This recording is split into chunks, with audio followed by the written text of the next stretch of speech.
रवि निज उदय ब्याज रघुराया, प्रभु प्रताप सब नृप नह दिखाया। तब भुज बल महिमा उद्घाटी, प्रगटे धनु विघटन परिपाटी। हे रघुनाथ जी, सूर्य ने अपने उदय के बहाने सब राजाओं को प्रभु आपका प्रताप दिखलाया है। आपकी भुजाओं के बल की महिमा को उद्घाटित करने, खोल कर दिखाने के लिए धनुष तोड़ने की यह पद्धति प्रकट हुई है।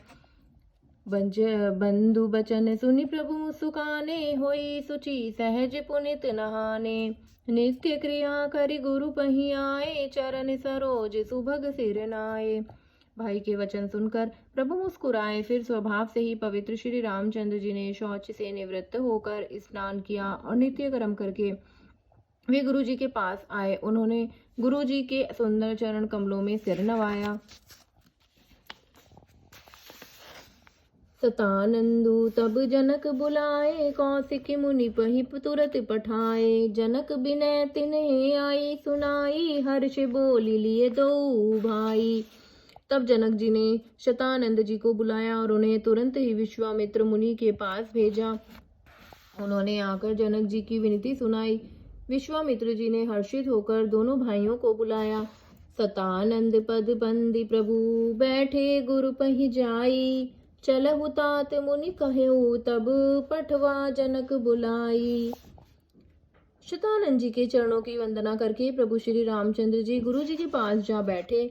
तब मुनि ने कहा कि हे तात, चलो, जानकी जी ने बुला भेजा है।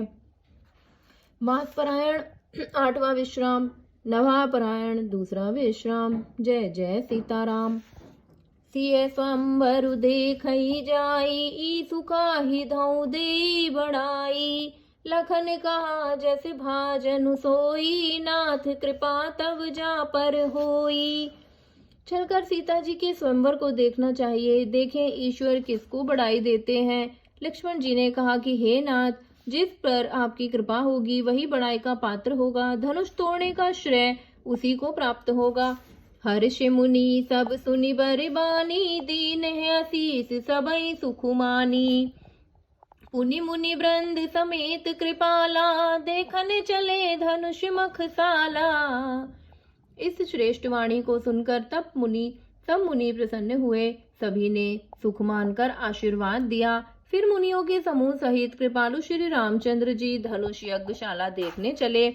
रंग भूमि आए दो भाई, अति सुधि सब पुर बासनि पाई।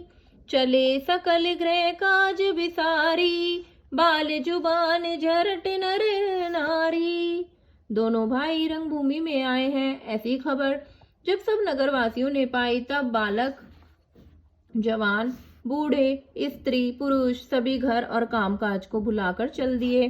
देखी जनक भीर भई भारी, सुचि सेवक सब लिए हंकारी।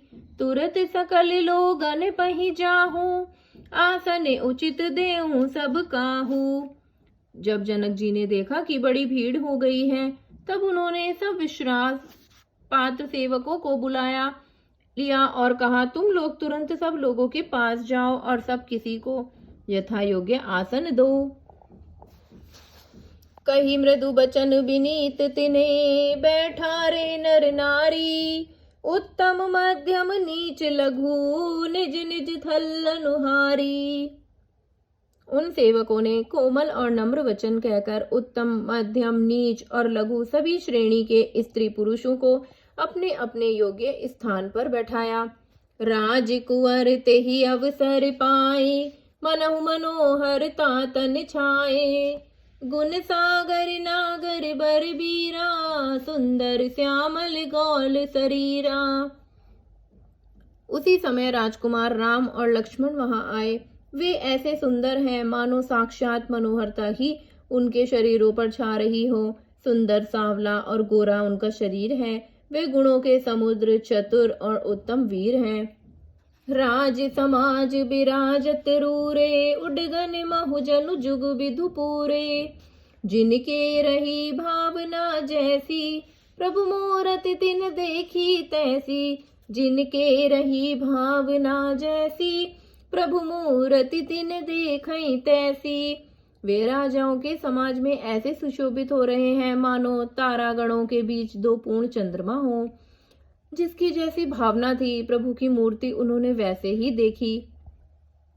देखहि रूप महारन धीरा, मनहु वीर रसुधरे शरीरा। डरे कुटिल नृप प्रभु निहारी, मनहु भयानक मूर्ति भारी। महान रणधीर राजा लोग श्री रामचंद्र जी के रूप को तो ऐसे देख रहे हैं मानो स्वयं वीर रत्न शरीर धारण किए हुए हो। कुटिल राजा प्रभु को देखकर डर गए मानो बड़ी भयानक मूर्ति हो। रहे असुर छल छो निप बेशा, तिन्हि प्रभु प्रगट काल सम देखा। पुरबासिनि देखै दो भाई, नरभूषण लोचन सुखदाई। छल से जो राक्षस वहां राजाओं के वेश में बैठे थे उन्होंने प्रभु को प्रत्यक्ष काल के समान देखा। नगर निवासियों ने दोनों भाइयों को मनुष्यों के भूषण रूप और नेत्रों को सुख देने वाला देखा। नारी बिलो कहीं हर्षियम, निज निज रुचि अनुरूप। जनु सोहत सिंगार धरी, मूर्ति परम अनूप। स्त्रियां हृदय में हर्षित होकर अपनी अपनी रुचि के अनुसार उन्हें देख रही हैं मानो श्रृंगार रस ही परम अनुपम मूर्ति धारण किए सुशोभित हो रहा हो। जय जय सीताराम।